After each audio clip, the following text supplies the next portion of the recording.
ሶስት የፖለቲካ ፓርቲዎች ወደ ምክክሩ መግባታቸው ተገለጸ። ከውጭ ሆኖ ከመታዘብ ውስጥ ገብቶ በሐሳብ መሟገት ይሻላል ብለን ነው ወደ ምክክሩ የገባ ነው ብለዋል። በሌላ መረጃችን ህወሓት ዳግም ያቋቋመው የትግራይ ክልላዊ መንግስት ሀገራዊ ምክክር መድረኩን ውድቅ በማድረግ በሂደቱ ላይ ሙሉ ለሙሉ እንደማይሳተፍ አስታውቋል። በደቡብ አፍሪካ የሚኖሩ ኢትዮጵያውያን ስደተኞች በየሳምንቱ ሐሙስ ከጸረ ስደተኞች ቡድኖች ይደርስ የነበረው ጥቃትና ማሳደድ በዚህ ሳምንት ሁለተኛው ዙር እንደተሰጋ ለመሆኑና ሁኔታው በአንጻራዊነት የተረጋጋ ስለመሆኑ ተናግረዋል።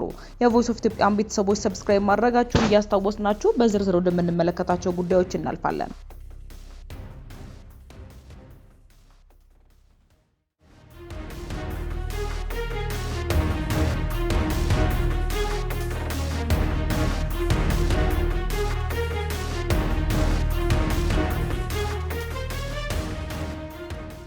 ከውጭ ሆኖ ከመታዘብ ውስጥ ገብቶ በሐሳብ መሟጋት ይሻላል ብለን ወደ ምክክሩ ገብተናል። አረና ትግራይ ፓርቲ ሀገራዊ ምክክር ጉባኤው ከመጀመሩ በፊት ሌሎች ፓርቲዎች በምክር ቤታቸው በኩል አጀንዳ ሲያቀርቡ የተለያዩ ምክንያቶችን በማቅረብ ሳይሳተፉ ቀርተው ከነበሩ ፓርቲዎች ሶስቱ ማለትም እናት ፓርቲ፣ አረና ትግራይ ለዲሞክራሲ ሉዓላዊነትና ወላይታ ብሔራዊ ንቅናቄ ፓርቲዎች ወደ ሀገራዊ ምክክር መግባታቸውን የኢትዮጵያ ፓርቲዎች በጋራው ምክር ቤት አስታወቀ። የኢትዮጵያ ፓርቲዎች የጋራ ምክር ቤት ሰብሳቢ አቶ ሰለሞን አየለ በምክክር ተሳትፎ ያልነበራቸው እነዚህ ፓርቲዎች ወደ ሂደቱ መግባታቸውን ለሪፖርተር ገልጸዋል።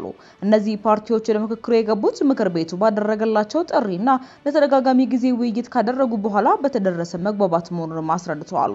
እነዚህ ፓርቲዎች ወደ ምክክር መግባት በአጠቃላይ በሂደቱ ተሳትፎ የሚያደርጉትን የፓርቲዎች ብዛት 60 እንደሚያደርሰው ሰብሳቢው ጨምረው ገልጸዋል። በሀገሪቱ የሚገኙ ሁሉም የፖለቲካ ፓርቲዎች በሀገራዊ ምክክሩ እንዲሳተፉ ጥሪ ማቅረባቸውን ገልጸው ያልገቡት ይመጣሉ ብለው እንደሚጠብቁም ተናግረዋል።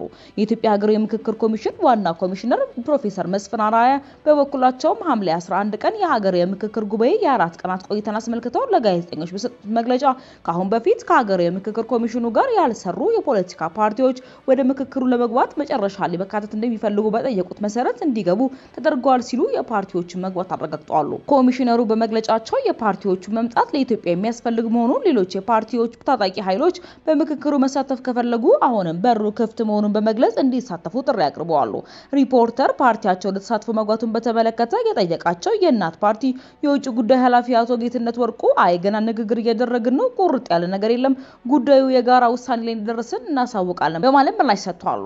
አቶ ጌትነት ይህንን ይበሉ እንጂ አቶ ሰለሞን ግን እናት ፓርቲ በምክክሩ እንዲሳተፍ የመረጧቸውን ተመካካሪዎች አስመልክቶ የውክልና ደብዳቤ ለምክር ቤቱ ደብዳቤ መላኩንም አስታውቋል። ፓርቲው ያሳወቃቸው 4 ተመካካሪዎች በጉባኤው መመካከር መጀመራቸውን አክለው በመግለጽ ፓርቲው በምክክሩ መሳተፍ መጀመሩን ተናግረዋል።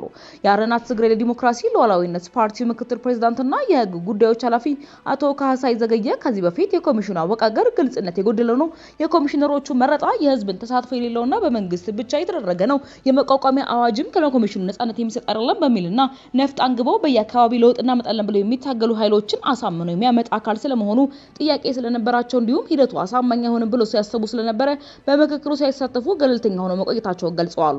ሆኖም እነዚህ ችግሮች ከውጭ ሆኖ ከመታዘብ ውስጥ ገብቶ ሀሳብን ማንጸባረቅ፣ መከራከር፣ መሟገት ይችላል በሚል ወደ ምክክሩ መግባታቸውንም ለሪፖርተር ተናግረዋል። የጉባኤው አንዱ ተመካካሪ የነበሩት አቶ ካህሳይ ጉባኤው ሐምሌ 8 ቀን ቢጀምርም ወደ ዋናው ምክክር ግን ገና እንዳልተገባ ሆኖ ባለፉት ቀናት ስለ አጠቃላይ ሂደቱ የግንዛቤ ስልጠና ማግኘታቸውን ገልጸዋል። የፖለቲካ ፓርቲዎቹ ከዚህ በላይ የፖለቲካ ተሳትፎ የማድረጊያ ገበያ ሊያገኙ እንደማይችሉ የገለጹት አቶ ሰለሞን በምክክሩ በመሳተፍ ሀሳብ መስጠትና መቀበል እንዳለባቸውም ጨምረው አሳስበዋል። የጉባኤ የፖለቲካ ፓርቲዎች ትልልቅ ሀሳቦቻቸውን ለብዙ ዓመታት የታገሉለትን ዓላማ የሚያሳኩበት መድረክ ጭምር በመሆኑ በምክክሩ ሂደት ላይ ያልገቡት ተሳትፎ እንዲያደርጉ ጥሪ አቅርበዋል። ፕሮፌሰር መስፍን በመግለጫቸው ባለፉት ቀናት በጉባኤ ክፍተቶች መስተዋላቸውን ከሰኞ ሐምሌ 13 ጀምሮ ግን ሙሉ ለሙሉ ስራቸውን ጀምረው በየቦታው ተከፋፍለው የሚሰሩበት ጊዜ 100% እንደሚጀምርም ጨምረው ገልጸዋል። በሌላ በተያያዘ መረጃችን ህወሓት ዳግም ያቋቋመው የትግራይ ክልላዊ መንግስት ሀገራዊ ምክክር መድረጉን ውድቅ በማድረግ በሂደቱ ሙሉ ለሙሉ እንደማይሳተፍ አስታውቋል። በዘበዩ ወያኔ ሓርነት ትግራይ ወይንም ህወሓት ዳግም የተቋቋመው የትግራይ ክልላዊ መንግስት እየተካሄደ ያለው ሀገራዊ ምክክር ሂደት ውድቅ ማድረጉን ያስታወቀ ሲሆን ተቀባይነት የሌለው ሲል በገለጸው የውይይት መድረክ ላይ የክልሉ መንግስትም ሆነ የትግራይ ህዝብ አልተወከሉም ብሏል። የትግራይ ኮሚኒኬሽን ጉዳዮች ቢሮ ትላንትና ባወጣው መግለጫ መድረኩ የትግራይ ህዝብ የሚጋፈጣቸው መሰረታዊ ጥያቄዎች መመለስ አልቻለ በሚል አስተዳደሩ የሀገራዊ ምክክር ሂደቱ ላይ እንደማይሳተፍ አስታውቋል።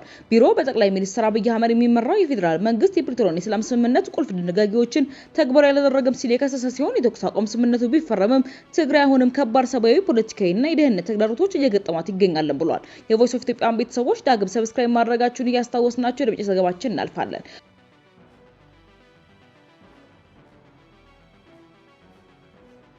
በደቡብ አፍሪካ የሚኖሩ ኢትዮጵያውያን ስደተኞች በየሳምንቱ ሐሙስ ከጸረ ስደተኞች ቡድኖች ይደርስ የነበረው ጥቃትና ማሳደድ በዚህ ሳምንት ሁለተኛው ዙር እንደተዘጋው አለመሆኑንና ሁኔታው በአንጻራዊነት የተረጋጋ ስለመሆኑ ተናግረዋል። ቀደም ሲል አክራሪ ጸረ ስደተኛ ቡድን በየሳምንቱ ሐሙስ የተቃውሞ ሰልፍ በማድረግ ህጋዊ ሰነድ የሌላቸውን ስደተኞች በራሳቸው ኃይል እየያዘ ለፖሊስ እንደሚያስረክብ ዝቶ ነበር።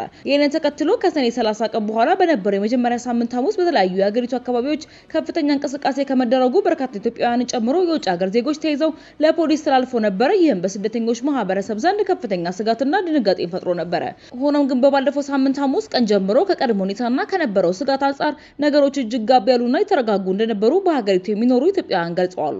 ሆኖም በአሁኑ ወቅት ሙሉ በሙሉ መዘናጋት እንደማይገባና ጥንቃቄዎችን ማድረግ መቀጠል እንደሚገባም አሳስበዋል።